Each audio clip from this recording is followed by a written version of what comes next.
This video is based off of real people, real experiences, and I actually interviewed three such people who have been to the UK, who have settled down over there, and have chosen to leave the United Kingdom. Now, again, this video is not meant to discourage any of you who are interested in going ahead and studying and making a life overseas in the UK. Of course, it's a great place to be, and it is definitely going to be a great journey if you have chosen the UK. But at the end of the day, there are certain things that you need to know, because the internet will project everything good about some countries. Well, it's not all good. Some people just start to find out things that happen later on, that okay, some of these things are not so great, and I wish I had just known about these beforehand. Maybe I could have chosen a better country, or maybe I would have maybe prepared myself for all of these things. So every country, no matter which country you go on to, has its pros and cons. No country has only pros or only cons. That's one thing I want you to understand.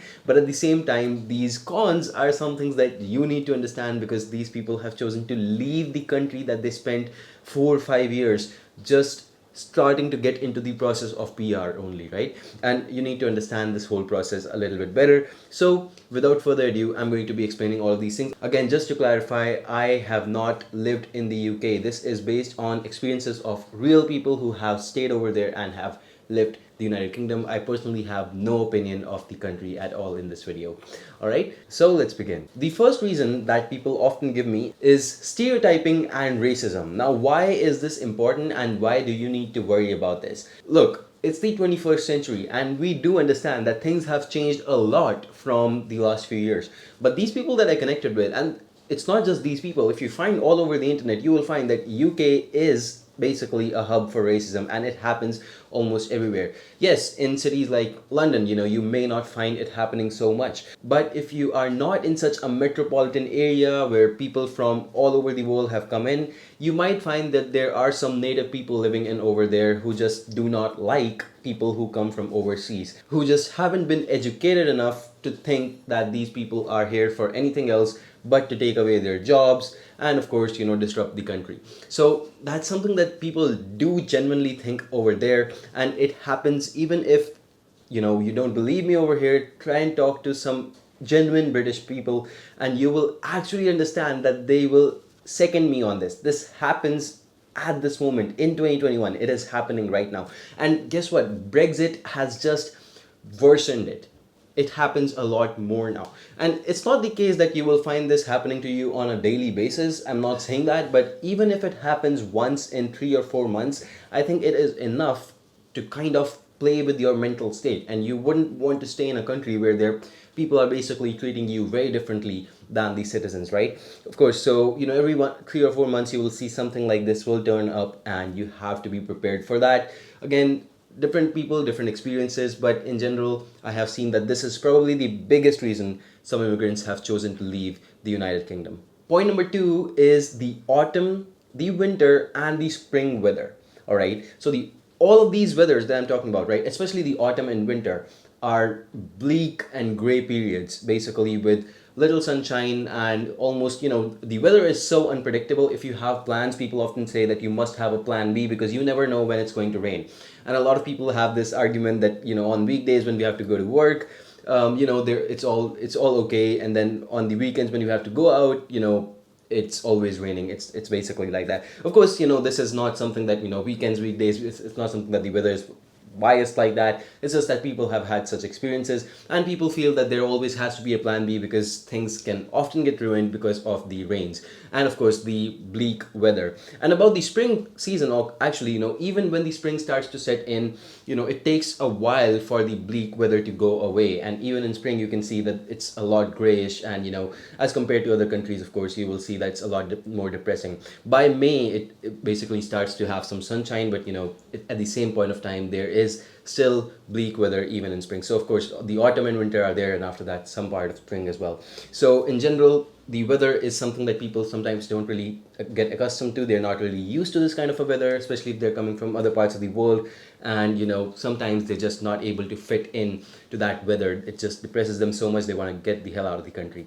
Of course, that's not the right way to go about it, but from person to person, this thing varies, and it can certainly affect some people. We have to respect that. Point number three is language inflexibility. Now, it's a funny thing, but British people generally have this notion that if someone comes to their country, well, they better speak in English. And if they go abroad, well, the people who are over there from that country also abroad, they should also be speaking in English, right? So it's a funny notion, but they expect everyone around them to speak English no matter where they are, which part of the world they're in. And I understand that English is sort of a global language and you should certainly know it, but at the same time, sometimes we have to accept that some people just do not understand different languages. If someone has never spoken English before, you cannot start expecting them to speak English all of a sudden, right? So it does take a while, and even to get to a level that is decent enough, well, it does take a while. I mean, if you've learned English as your second or third language, you would understand what I'm talking about. It does take a while to really get a grasp on the English language, right? But at the same time, when people go over there, and even when they're trying, and they're not able to speak well, sometimes we have seen instances where, even the waiters wouldn't want to serve you, or people wouldn't want to help you in general. Whereas if you go on to other parts of the world, for instance, even in China or in India, and if you don't know some of these languages that, the natives speak, they would still try to help you no matter which language you speak, right? Even if it's French and no one knows what's going on with that language, right? So that's another reason that people would not want to serve you. You would not have. By the way, if you're thinking of having relationships in Britain, that's also going to be very, very. Basically, not only you need to have the language skills, you also need to understand sarcasm, you need to understand other things going on with the language, and complex notions of the language. You need to really understand those to be able to do some things like that. Of course, there are exceptions, I'm not talking about that, but in general you will find that this is true once you go ahead and you stay in the United Kingdom for a few months. Point number 4 is the public transport riot. Well, it's basically the game between ATOC and Network Rail. ATOC is sort of like, you can think of them as a cartel of people who operate the rails, right? And the Network Rail basically owns the rail. Now these two groups kind of keep on fighting amongst each other, and first off, the whole travel game is expensive. It's really expensive, and at the same time, it's not really deemed as the top of the class travel experience in the world. It's certainly a little bit lower class, and at the same time they are basically charging you a lot. And if these two groups don't really work well with each other, it is a problem, because first off, the government does not have it under their control, and they are basically using contractors. And if, let's say, things don't go well between these two groups, the ATOC and the Network Rail, well, these two groups start blaming each other. What happens is government comes in, they cancel the operators, basically the ATOC's one of the operators licenses, that okay, this person did wrong. And well, when they cancel it, even if that operator made a mistake, they would get paid a huge compensation just for canceling their license, right? And what that means is, if the license is cancelled, they are basically going on to the banks, either way, smiling on their faces. Whether they win or lose, they always have money in the bank, right? And next year they apply for the license again. So it's basically like that. And of course, there is a lot more that goes on behind the scenes, but this is the best I could understand based on what these immigrants told me who have left the country, and they are generally not very happy about the public transport as well. Point number 5 is violence. Well, look, people are a little bit less tolerant in the UK, as far as I understand personally, based on some of the experience some of these people have told me about, right? It could be basically, when people are honking, and if you're repeatedly honking, in some other countries you may be able to do that. In UK, someone might step out of their car and they might take a jab at you. It can happen, certainly. And even if you imagine situations where, if you're in China or in India and you're running through the crowds, and that's possible, or even in the US, well, if you're doing that in the UK and you push some people on your way through the crowd, it is possible that they would want to take a jab at you. And of course, again, it's not a general scenario, but it happens a lot more, is what I'm saying, in the UK as compared to other countries, right? So there is definitely all of these things have basically pushed a few immigrants outside of the country. I think the first 3 reasons are a lot more prominent as compared to the last 2 reasons. Last 2 are something that you can still, try to live with, but at the same time, the first 3 are the ones which have really, really kind of made the immigrants leave. And a lot of people, it's surprising, but a lot of native people in the UK also choose to leave the country for some reason.